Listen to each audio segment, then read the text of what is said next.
السلام عليكم. magacaygu waa Cabdulqaadir Abuukar. cashirkan waxaad ku baran doontaa sidaad u hagaajin lahayd codkaaga isagoo sidana waxaan tijaabinaynaa cod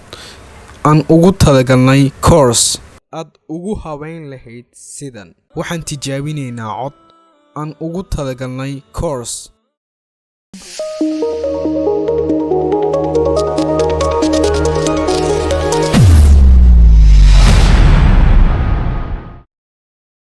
marka ugu horeysaad soo kiciso softwareka sidan ayuu kugu muuqan doonaa soo imiga waxaan samaysan doonaa labo waa multitrack iyo audio file saan u samaysano waxaan dul tagi doonaa halkan kadib click ayaan ku sii doonaa midka ugu horeeya multitrack ayaan ku dhufan doonaa soo markaan ku dhufano daaqadan ayaa inoo soo bixi doontaa waxaan u bixin doonaa multitrackena course for codayn soo markaan u bixino course for codayn sidan ayuu u soo muuqan doonaa halkan waa halkan ka maamuli leen codkan soo duuban doono iyo background music ama sida u taqaani background audio or ahatu sawti sida dadka badana u yaqaanaan soo san ula soo galno codkeena waxaan dul tagi doonaa halkan waxaan ku dhufan doonaa halkan audio file kadibna magac ayaan u bixin doonaa isagana soo markaan u bixino magac isagana sidan ayuu inoogu muuqan doonaa soo halkan waa halkan codka ku duubi lahayn kuna hagaajin lahayn soo codkii ayaan imika duuban doonaa assalaamu calaykum waxaan tijaabinaynaa cod aan ugu talagalnay course soo imika waan dhageysan doonaa codkeeni siduu yahay assalaamu calaykum waxaan tijaabinaynaa cod aan ugu talagalnay course soo imika codkeeni waan dhageysanay waxaa inoo harsan inaan nadiifin markaan nadiifin ku leeyahay waa inaan ka saarno noise aan in yaro qurxin ku darno soo saan ugu saarno aan u qurxino waxaa inoo highlight gareysaa adoo left click lahayo oo muuska ayaad dhankan u jiidaysaa soo markaad dhankan u jiidid shortcut ayaa isticmaali doontaa oo ah shift plus b or waxaad isticmaali doontaa effects markaad timaadid noise reduction capture noise print ama shortcut ahaan inta ayay ugu qorantahay soo imika ku dhufo markaan nidhaahno imika waa inuu capture gareeyay soo imika shortcut ayaan isticmaali doonaa oo control a oo highlight all wada saar ah kadib waxaan isticmaali doonaa another shortcut ama waxaan dul tagaynaa effects noise reduction kadib waxaan dhahaynaa noise reduction process shortcutkiisana waa control plus shift plus b so imika inagu dhufo kadib waa dhageysan doonaa wasaqda inta wasaq uu ku saarayo so marmarka qaar markii ay oo xadiga oo buuqa u watay codka ay zaid tahay codka wuxuu ka dhigayaa si qaab daran oo kale soo inaad dhageysatid aadna halkan iska hagaajisid waa soo imika sidiisan ku deey doona waan dhageysan doonaa assalaamu calaykum saad dareemayso imika in uu ka saaray wasaqdi in ka mid ah soo intaan taaban doonaa wasaqdii in ka mid ah soo imika waxaan oran doonaa apply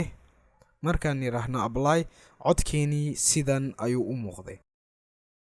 imika waa laga saaray wasaqdii haddaad dhageysato assalaamu calaykum waxaan dul tagi doonaa effects markaan dul tagno waxaan dul tagi doonaa amplitude and compression kadib dynamic processing markaad ku dhufo dynamic processing customka meesha ah waxaan ka dhigi doonaa default markaasaan ka dhigno default waxaan samayn doonaa inaad kan kor u yara qaadno kana sidoo kale asaan ka dhigno kana in yar kor u qaadno soo codkaaga waa dhageysan doontaa soo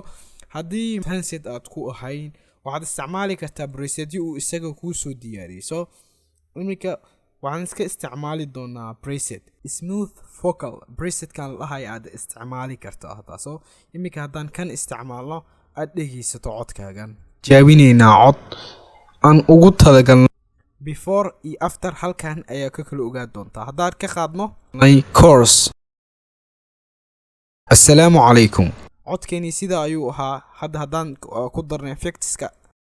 waxaan tijaabinaynaa codkeeni waa sida soo apply dheh kadib haddana effectska inoo celi waxaan tagi doonaa filter and EQ kadib waxaan dul imaan doonaa parametric equalizer soo ku dhufo presetyadan meeshan ku xusan mid ka mid ayaan qaadan doonaa kan oo kale aad ayuu wanaagsan yahay soo markaan ku dhufano kadib codka ayaan dhegeysan doonaa aan ugu talagalnay sidan ayuu ka dhigay haddaan ka qaadno effects assalaamu calaykum sida ayuu ahaa waxaan tijaabinaynaa cod sidana wuu ka dhigay soo apply dheh effectska inoo celi imika waxaan ku dari doonaa special ayaan tagi doonaa markaan tagno special mastering ayaan ku dhufan doonaa soo custom keys default ayaan ka dhigi doonaa masterka soo assalaamu calaykum apply ayaan oran doonaa soo inoo celi haddana effectska markaan effects ku laabano waxaan ku dhufan doonaa qaybtan ay ku qoran tahay normalize waxaan dhihi doonaa 90.9 inuu normalize garay soo apply markaan yiraahno waxaan u laaban doonaa effects kadibna waxaan dul tagi doonaa amplitude and compressor har limiter kadibna waxaan ka dhigi doonaa Allahu musta'an light imika haddaan dhegeysano jaawinaynaa cod aan waa macquul markaan ku darno kadib halahan hore ayaan highlight saari doonaa kadib waan ka deleedi doonaa soo codka u kala aamusto kale haddii aad doonayso highlight saaraysa delete button ayaa taabanaysa ama highlight saaraysa backspace ayaa taaban doontaa soo halahan dambe inaga delete imika waxaa inoo celisaa multitrackina multitrack saa u tagto qaybtaasaad dul tagaysaa kadib multitrack ayaad oran doontaa soo imika inoo soo qaad codayn soo imika waxaan soo gishan doonaa music yar oo ahayd sawti oo aan ugu talagalnay in oo background ahaan aan ugu dhigno soo adiga midkaa doonta aad isticmaali doontaa soo saad ula soo gasho waa inaad halkan double click siisaa double click markaad siiso Allahu musta'an aad tiraahdaa right click kadib import aad tiraahdaa soo waxaad sameyn kartaa inaad drag and drop sameysid san ula soo galno anoo left click lahayna ayaan soo jiidi doonaa kadib waxaan ku dulday doonaa timeline keena soo markaan ku duldiino timeline keena codka in yar inoo siki soo markay bilaabato ahaan si uu u soo galo soo kan halkan ka dhig inoo jiid inta soo imika haddaan dhegeysano codkeena assalaamu calaykum lama dhegeysan karo soo muusigada background music ayaa aad u sareysa soo saan u naaqusino waxaan tagi doonaa mixer kadib markaan tagno track walbo wuxuu leeyahay color u gooni ah halkan sidaad ugu jeedo inta track kalaradooda midkan cagaarka ah dhammaantooda haddaad inta timaadid waad ka arki kartaa soo imika waxaan naanqusin doonaa kan purple-ka inaan kan jari doonaa soo waa dhegeysan doonaa imika haddaan dhegeysano assalaamu calaykum waxaan tijaabinaynaa cod aan ugu talagalnay course soo imika waxaa inoo harsan in yar inaan ka naanqusino soo intaan usoo laaban doonaa mixerka kadib wax yar ayaan naanqusin doonaa si codkeena uu waadax u noqdo imika waan dhegeysan doonaa assalaamu calaykum aniga imika waa uu ila wanaagsan yahay soo background music ayaan soo qaban doonaa kadibna waxaan la sami doonaa codkeena in yar ka dambeysisi say codku u noqdo mid aad iyo aad u wanaagsan soo halkan oo kale ka yar soo imika aad iyo aad ayuu u wanaagsan yahay oo waxyaabo kale oo fancy ahaan ah imika waxaan duubaynaa course iska easy ah soo insha Allah hadduu alle subxaanahu wa tacaala inoo ogolaado cashiro kale ayaan kasoo duubi doonaa si uu nagu dheeraan soo imika waxaan gali doonaa qaabkaad u export garay lahayd saad export u tiraahdo waxaad tegi doontaa halkan file kadibna waxaad imaan doontaa halkan hoose export markaad timaado multitrack meeshan ayay imaan doontaa kan micnihiidu waxay tahay waxaad ii save garaysaa intaan wax ku hagaajiyeyso ama selected clipsna waxa waaye midka ii dooran un clipyada ii dooran ii select garay. So iminka kan wuxuu noogu soo qabanayaa waxa inoo dooran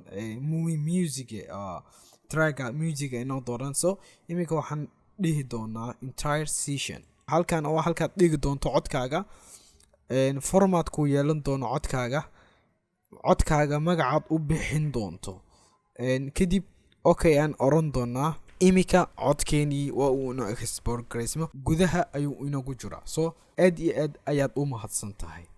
assalaamu calaykum. waxaan tijaabinaynaa cod aan ugu talagalnay course